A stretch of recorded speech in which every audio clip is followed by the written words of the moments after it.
Hello friends, welcome to AIMS India live sessions. So we are going to discuss about now chemistry from this chemical classification of matter. Actually about matter, what it is matter, how it is made up of, what is the physical classification of this matter we have studied earlier in the previous session. Now in this session we are going to discuss about the chemical classification of matter.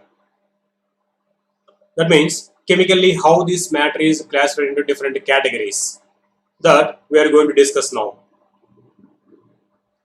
So this is generally we have prescribed for 6th class students, but as it being basics for chemistry, all can utilize this session because we are discussing about the matter, which is one of the basic lessons from the chemistry subject. So all of you can utilize this. Now let us see here about chemical classification of matter. When we talk about matter, usually we talk about a substance which possesses distinct properties and has a definite composition. Yes, when we say about matter, that is nothing but about certain substances which are having different proportions of composition in them and they have peculiar properties for them. So if you discuss about this, that is nothing but discussion about matter. For example, if you see here some examples for the matter are given. Sugar, chemically which is sucrose, table salt, as we know it is a sodium chloride chemically, water, gasoline. These all come under different kinds of matter. All the substances do not have the same composition, but it can be identified by their unique properties. Yes, we have discussed here some examples for the types of matter. Sugar, table salt, and these all.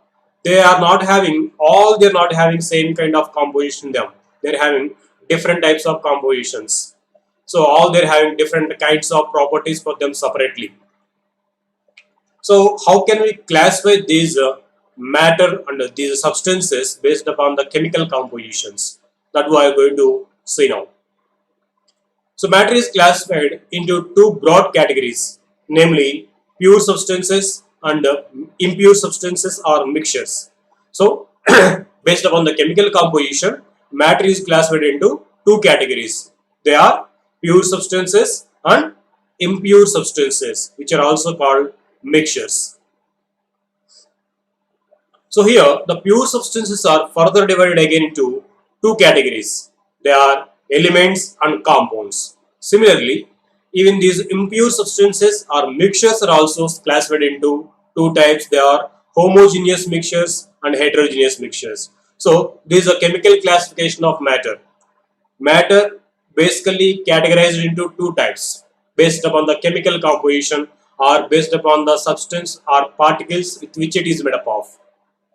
In the earlier classification, that is physical classification, we have studied the classification based upon the arrangement of molecules. But here, based upon the type of molecules present in the matter, it is categorized into two types. They are pure substances and impure substances. Pure substances again classified into two types. They are elements and compounds. Impure substances are mixtures, again classified into two types. They are homogeneous mixtures and heterogeneous mixtures. Now we can see that here like a chart. See, the categorization or classification of matter is given based upon the chemical composition. Matter classified into pure substances and impure substances or mixtures. So here pure substance means the substance which contains only one kind of particles in it, and the substance which is made up of more than one kind of particles in it is called as mixture. In that only one kind of atoms there are, then that is called an element. If that contains only one kind of molecules, then that which are made up of different kinds of atoms is called as a compound. And here these mixtures are also again classified into two types. They are homogeneous and heterogeneous. So that homogeneous means the mixture in which there is uniform composition are called as homogeneous mixtures. The mixtures in which there is no uniform composition are called as heterogeneous mixtures. About this, we are going to learn in the other classes. First, let us see about these pure substances. A pure chemical substance is any matter that has a fixed chemical composition and a characteristic properties. Yes, which is having a fixed chemical composition is called a chemical pure substance, and that will be having certain chemical characteristics for it. There will be unique properties for the substance. Then such kind of substance is called pure chemical substance.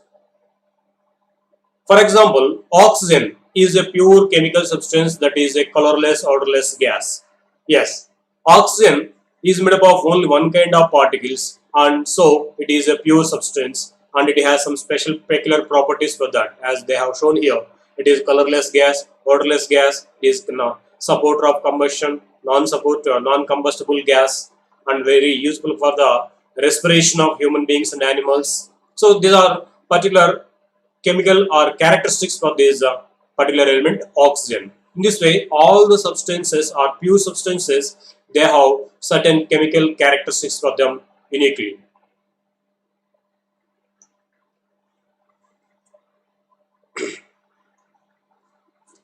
Next, the substance containing particles of only one kind are called pure substances. Yes, they have given here simple definition for pure substance. The substance which is containing the particles of only one kind is called a pure substance. So here we can see some examples for the pure substances are mentioned: iron, silver, oxygen, carbon dioxide, sodium chloride, etc. These all come under pure substances. So as we told, pure substances are further divided into elements and compounds. We can observe here elements, what they have shown: sodium, oxygen, these come under elements. Why they are called elements? So simply you can say the substance which is made up of only one kind of atoms in it, or the substance which is having the composition of only one kind of atoms is called an element. If you see example here, sodium metal, it is made up of only sodium atoms, so it is an element. If you see oxygen gas, we know oxygen gas molecular formula of O2. Of course, if you don't know, no worry, you are going to learn about it later. Oxygen is made up of two oxygen atoms. Only oxygen atoms are present in it. No other elements or no other substances in it. Only one kind of atoms are present in it. Then such a kind of pure substance is called as an element. So sodium, oxygen, nitrogen, carbon, these all come under pure elements. And if you see here, sodium chloride, it is also a pure substance. Sodium chloride commonly we see at our homes in the form of common salt, which we use in food items. That is made up of sodium chloride molecules. Only sodium chloride molecules will be in that. So only one kind of particles are there in its composition. Hence it is a pure substance, and its molecules are made up of different kinds of atoms. Hence it is a compound. So sodium chloride compound is a pure chemical substance. The same way, carbon dioxide also. Carbon dioxide also containing only CO2 molecules in it. Then that is also called as a pure substance. And in this molecule, there is one carbon atom and two oxygen atoms are there.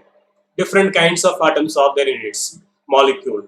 Then such kind of molecules are called as compound molecules. So it is a compound pure substance. These two are compounds and these two are elements. Elements contain only one kind of atoms in it.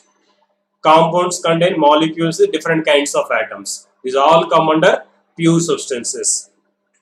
You can say a pure substance can be either an element or a compound, as we have discussed now. These all come under pure substances. First of all, the elements are the building blocks of our nature or our matter too.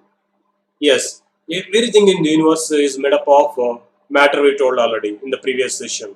So matter is made up of different molecules. These molecules are made up of elements. So hence we can say elements are the building blocks of this entire nature. Elements, they combine to form molecules, different molecules. So these molecules combine together to form matter. Hence, because it is nature is created. So elements are the building blocks. So let us see here about elements. An element is a substance that is either discovered in the nature or synthesized in the laboratory in pure form that cannot be separated into simpler substances by chemical means or chemical methods.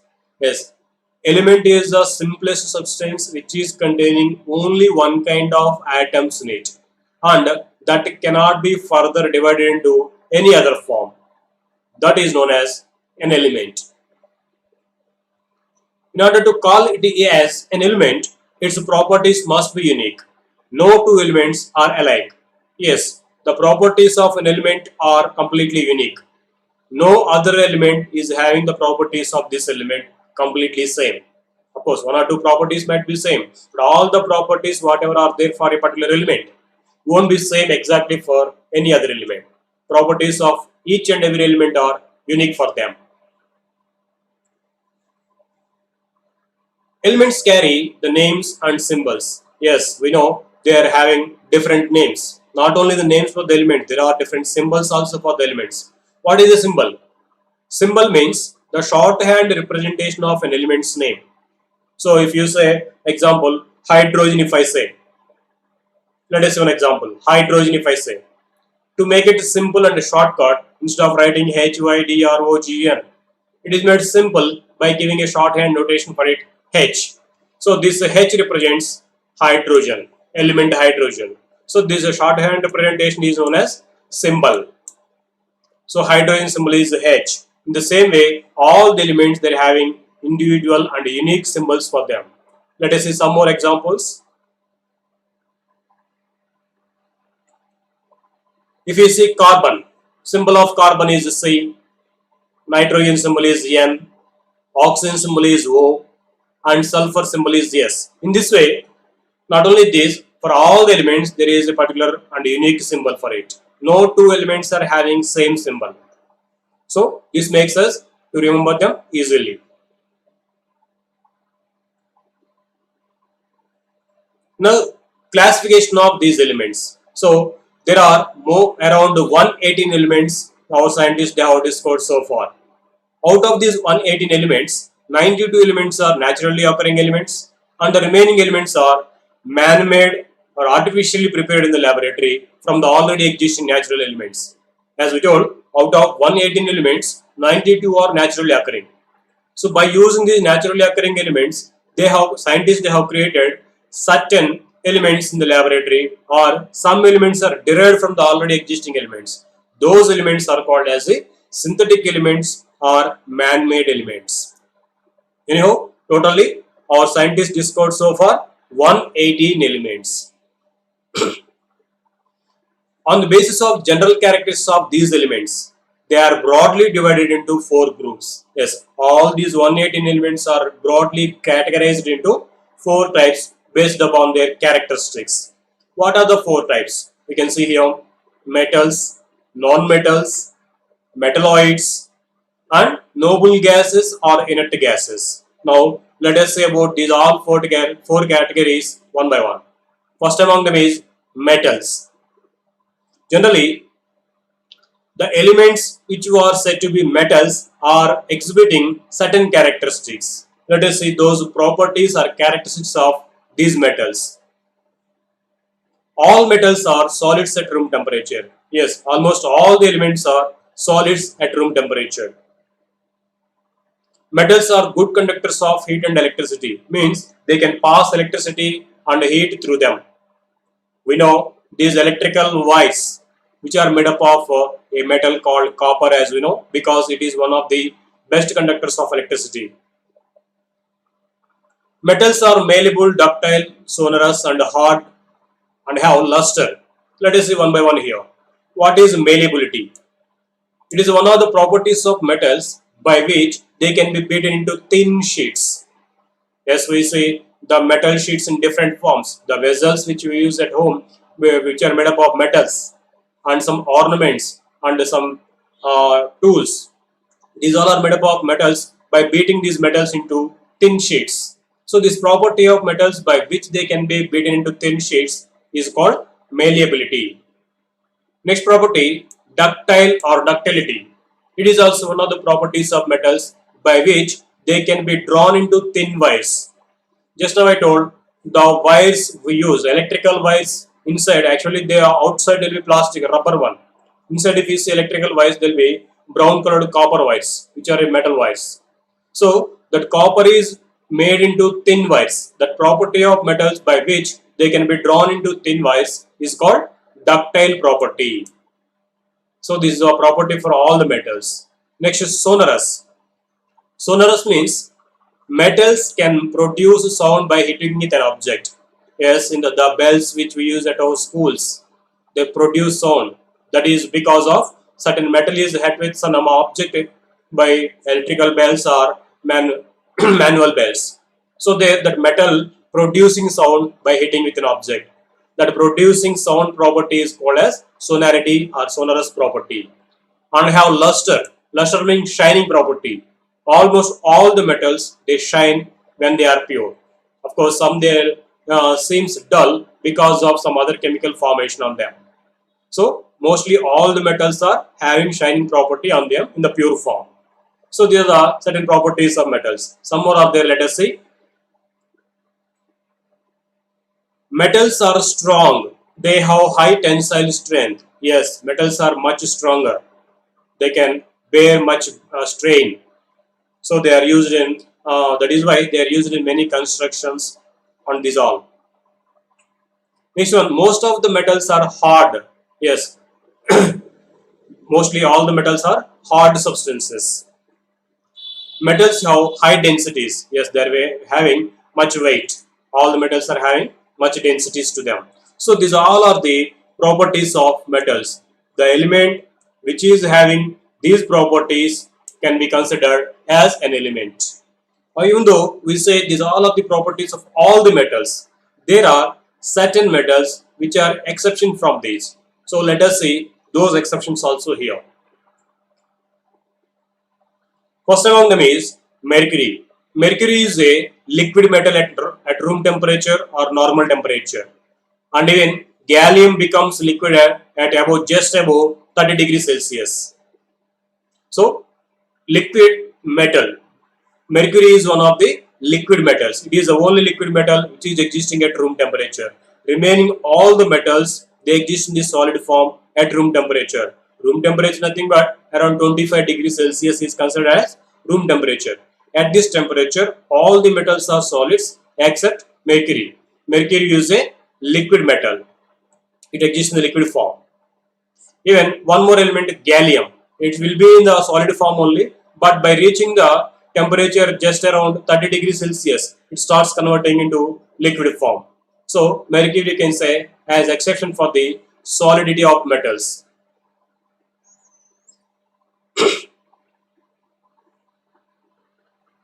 Tensile strength. As I told, metals are having high tensile strength. That means they can bear much strain. For example, the cycle wheel spokes, they're made up of thin metal rods, very thin metal rods. Even though they're made up of very thin metal rods, they can bear much strain. They can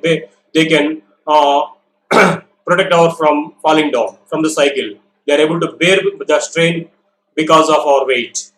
So that capacity is called as a tensile strength, bearing much strain. This is there for almost all the metals, but there are few exceptions for that. Now, let us see one more exception for the metals. Zinc metal is not malleable and ductile at room temperature. Malleable means I told most of all the metals are all the metals can be beaten into thin sheets. Even they can be drawn into thin wires.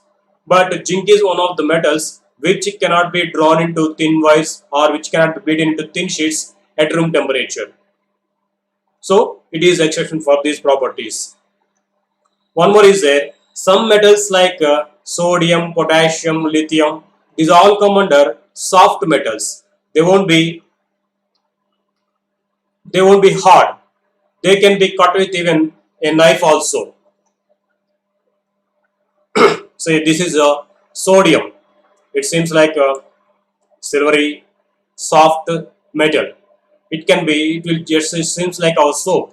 It can cut with even a knife also. That much soft they will be. Not only sodium, potassium, lithium. These elements all they are soft metals, whereas remaining all metals are hard solids. So these are the exceptions from the characteristics of metals. Even though these all are also metals, they have some exceptions. So this is about metals. Some more examples they have shown here pictures. We can see different kinds of metals: aluminium, iron, copper.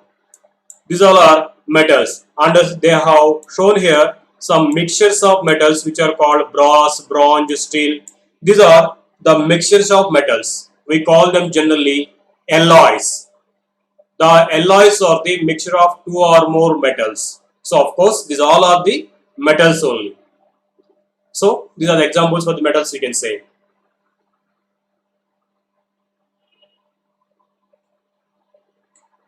Next about non-metals. Non-metals in general exhibit certain characteristic properties. So let us see those here.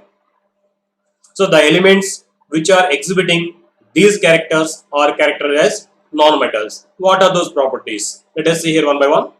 First among them is mostly non-metals are soft solids or gases. Whereas we said for solids, the metals mostly all are solids. Non-metals have dull surface. They do not shine. But whereas metals, they have shining surfaces that we said they are lustrous. So non-metals are non-lustrous. They don't shine. Non-metals are brittle. That means they break into pieces on being hammered. This is brittle nature means breaking into pieces easily.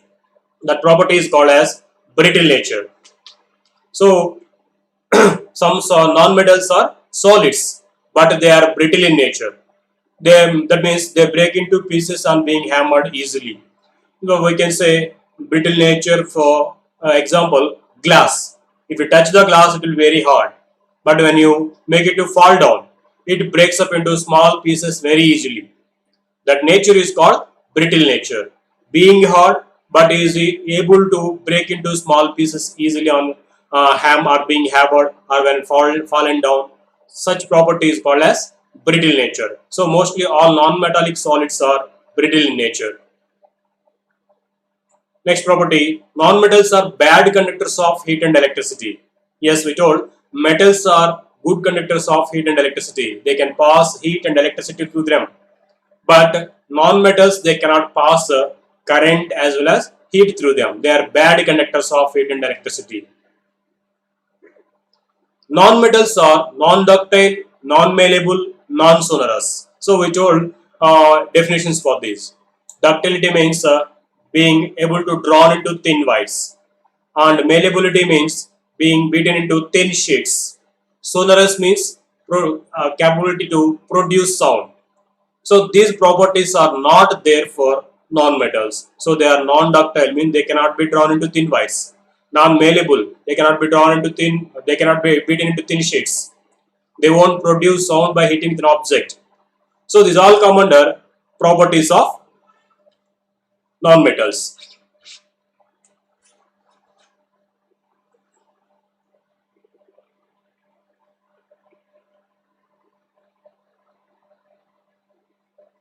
What is meant by gallium? Gallium is one of the metals, just like iron, dissolve. Next, let us see here exceptions. Even we told some exception for the metals also. We told some general characteristics for the metals, but there are some metals which do not have such characteristics in them. So they are called exceptions for the metal characters. Here in the non-metals also, mostly we discussed about general characteristics, but certain non-metals they are accepting from these characters. Let us see those one by one. First among them is graphite. Graphite has a luster and is a good conductor of heat and electricity. Yes, it is one of the forms of carbon which is able to conduct electricity as well as heat, and it's having shining surface.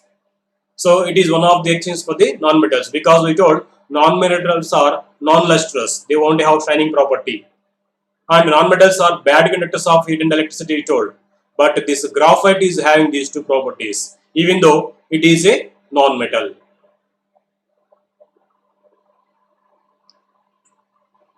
Next, bromine.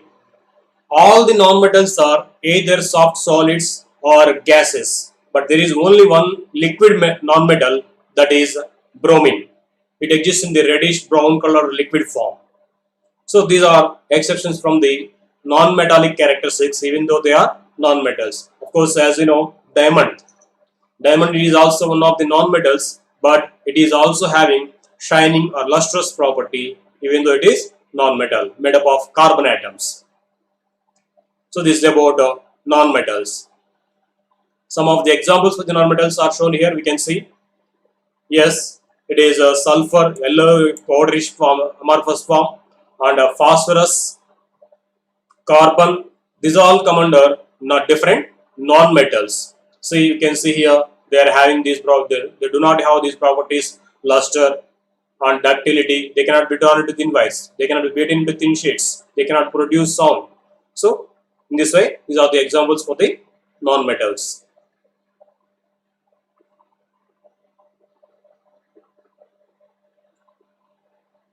Next, third category of metals.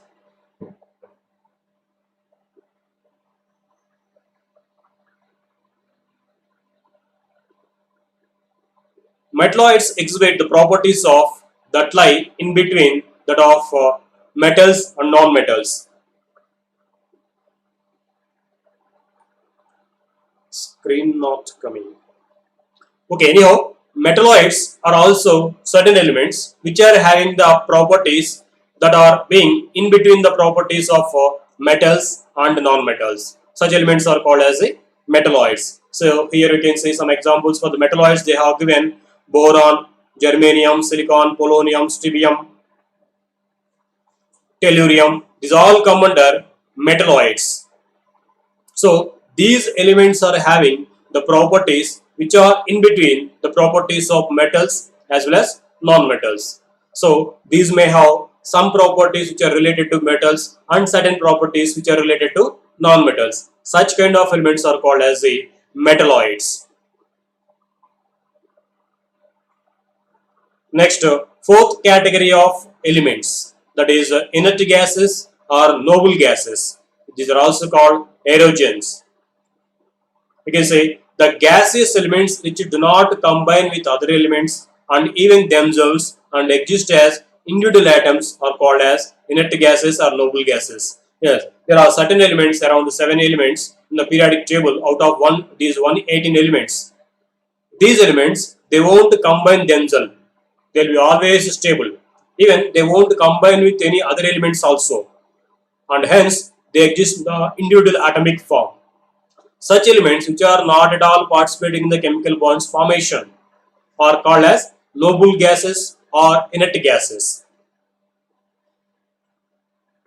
Inert gases are also called aerogens, rare gases, or zero group elements, or 8A group elements. These are the different names for these inert gases. Now let us see some examples for these noble gases or inert gases. Yes, here are helium, neon, argon, krypton, xenon, radon. These all come under noble gases. Even though they are existing in the very rare quantity in the atmosphere, they are having much uses. You can see here, these noble gases are generally used in advertisement globals. Advertisement globals means often at the night times, if you come onto the streets, we can see some lighting will be on the shops. We can see some name signboards which are made up of some lights. Those lights are filled with these noble gases. To get different colors, they use different noble gases in these advertisement globe bulbs. Even the filament bulbs also which we use at homes, they are also filled with argon gas. So in this way, these are mostly used in filling of advertisement glow bulbs and electrical bulbs. And we know helium is used in the weather observatory balloons to fill these balloons. They use this helium gas as it is one of the latest gases. So this is about 4 categories of elements: metals, non-metals, metalloids, and noble gases or inert gases. And the second category of pure substances is compounds. A compound is a substance formed by the chemical union of two or more elements in a definite ratio, which is fixed by the nature. We cannot change this ratio no matter how it is made or who does it. So, a compound is made up of two or more elements combined chemically in the fixed ratio. Then the composite formed by them is called as a compound, and its ratio or composition will be always fixed, however and whoever make it, however it is made, however it is synthesized, the composition of a compound will be always fixed and the same. For example, water is made up of one part of oxygen and two parts of hydrogen. This ratio is fixed by the nature and we cannot alter this. See, here they have given the molecular structure of water. So one atom of combining oxygen combining with two atoms of hydrogen, then only it is called water. So however it is prepared from the nature or in the laboratory, wherever you prepare this water, or the molecules of this water will be always having this fixed ratio. That is, one atom of oxygen will be combined with two atoms of hydrogen. So in this way, the composition of a compound will be always fixed. So it cannot be changed. Whatever the method you prepare it. That is about compound. There are millions of different compounds around you. Yes, we discussed at the starting there are 118 elements. Scientists they have discovered so far 118 elements. Out of these 118 elements, all these are combining themselves or with the same elements or different elements and forming different compounds. Only the elements are being 118, but the compounds are crores and crores. Uncountable number of compounds are there. Even scientists day by day they are discovering new compounds also in the laboratories. So there are so many compounds. Probably everything you see in our type of is a one type of compound and another. Whatever you see around you, that might be made up of one kind of some compound, or it may be having two or more compounds in it. In this way, everything in this verse is made up of certain kind of elements or compounds. When elements join and become compounds, the compounds formed have few or none of the physical or chemical properties of the original elements. They have a new life of their own. Yes, we discussed about water earlier. It is made up of hydrogen element and oxygen element. One atom of oxygen combining with two atoms of hydrogen. Before forming this, hydrogen have certain properties. Oxygen is also having certain properties. But once these two are combined to form water, the properties of water entirely different from the hydrogen and oxygen. So the compound properties are they completely are a little are different from the properties of the elements from which it is formed. They are having special properties. They are having different chemical properties. So physical properties all will be different from the elements from which it is formed. So in this way, compounds are having special properties from the elements with which it is made up of. That's about compounds. In brief, in detail, we are going to discuss about the compounds in our further classes. Now, we are going to see some self-assessment based upon this topic which we have seen till now, the classification or chemical classification of matter. And there we have seen about the first classification, that is pure substances. In the pure substances, again, two categories, elements and compounds. In the elements, again, four types of elements: metals, non-metals, metalloids, noble gases. So we have discussed about them. And next, the second category of pure substances is compounds. About this all we have seen. Based upon this, we are going to see some self-assessment. Here it is one question. Try to answer these questions. Out of 118 elements known today, how many number of elements are naturally occurring? Starting we discussed about it. So out of 118 elements, few are naturally occurring or naturally available in the nature, but few elements are made in the laboratory or derived from these natural elements. They are called synthetic elements. So they are asking here, how many are naturally occurring elements out of these 118? Can you guess? Is it 100, 92, 36, 26? Which is the correct answer? Yes, many of you giving correct answer. Yes, it is correct. It is 92. 92 elements are naturally occurring. They are available in the nature. But the remaining elements are prepared in the laboratory by the man or by from the derived from the naturally occurring these 92 elements. So they are called artificial or synthetic or man-made elements. So 92 is correct answer. Next, let us see one more question. The symbol of the element sulfur is. So what is symbol means first of all? Let us see options also. SL, SP, SR, S. So what is the correct symbol for sulfur? How can we give symbol for this? So symbol is a shorthand notation of an element's name. So the scientists they think to make it very simple and in the shortcut way always. So instead of writing sulfur name in the chemical reactions always like SULPHUR, they would like to make it very simple and shortcut. So they have given some symbol, the shortcut methods for the naming of these elements. Those are called as the symbols for the elements. But they did not give as the like. They have taken some peculiar rules for this naming of these elements. Earlier they have given some simple symbols for the elements, but that made them very difficult to remember those. That is why they have omitted those.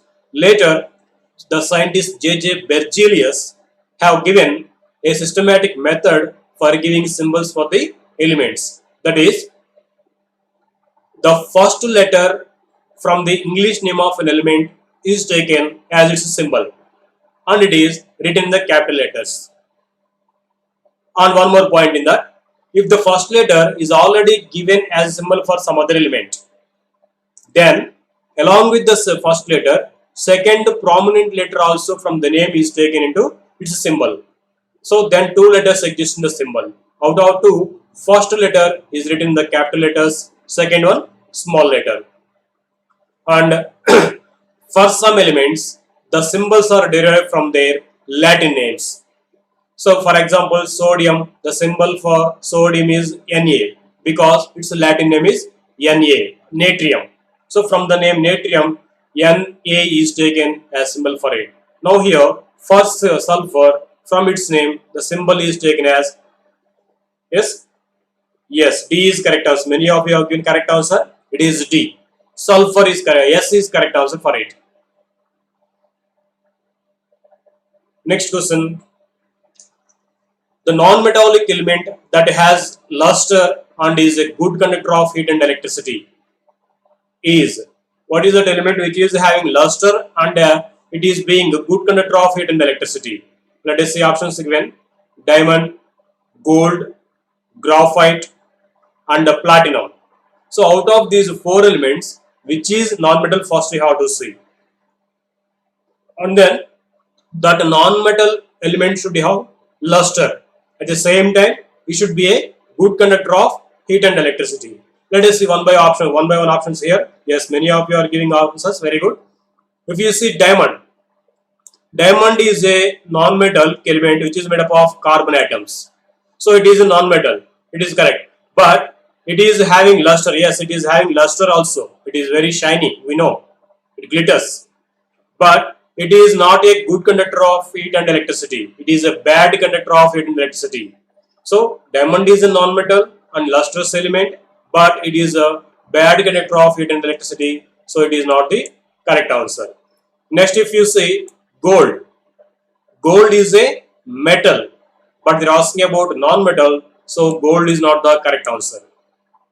Next, if you say graphite, graphite is a non-metal made up of carbon atoms and it has luster. Yes, it shines and it is one of the good and best conductors of heat and electricity. So the correct answer for this is graphite. And whereas platinum, if you see, platinum is also having luster and it is also good conductor of heat and electricity, but it is a metal. So the correct answer is now graphite. Next question. A liquid metal at room temperature. Bromine, mercury, iodine, water. So if you say they're asking to find the liquid metal among these. We know bromine is a liquid, mercury is a liquid, water is also a liquid. All these three are liquids. Only except iodine, which is a solid. Yes, they are giving correct answer here, many of you. Very good. Now, if you see the first one, bromine. Bromine is a liquid element only, but it is non-metal. So, but they're asking here about metal. So, it is wrong answer. So, mercury is a correct answer because mercury is a liquid and it is a metallic element. Hence, it is the correct answer. Water is a liquid, but it is not metal. It is a compound. It is not an element actually. It is made up of two kinds of elements in it, and it is a compound. It is not metal. So this is also the wrong answer. Now, mercury is a liquid metal at room temperature. I told already, room temperature means the temperature equal to 25 degrees Celsius. That is considered as a room temperature. We told if the temperature increased more than this, if it reaches around 30 degrees Celsius, one more element will come into liquid state. We told already that it is gallium. It is also one of the metals. But at room temperature, particularly if they ask, then the correct answer is mercury. So thank you for watching our video. Please subscribe our channel and press the bell icon for receiving latest updates. So latest updates in the sense the online classes, whatever you are going to process. These all updates we are going to get through to your mobile directly. So what class is going to be next, at what time you are going to have this class, this all you will get the information immediately to your mobile if you subscribe this. So please subscribe the channel and press the bell icon so that you will get the latest updates about these live sessions. If you miss any live session, then you can, no worry, you can watch these live sessions recorded and they'll be uploaded into our YouTube channel AIMS Today. So in that YouTube channel also you can go through these all videos. There you can post your doubts in the comments box so that you'll get reply on those. Thank you.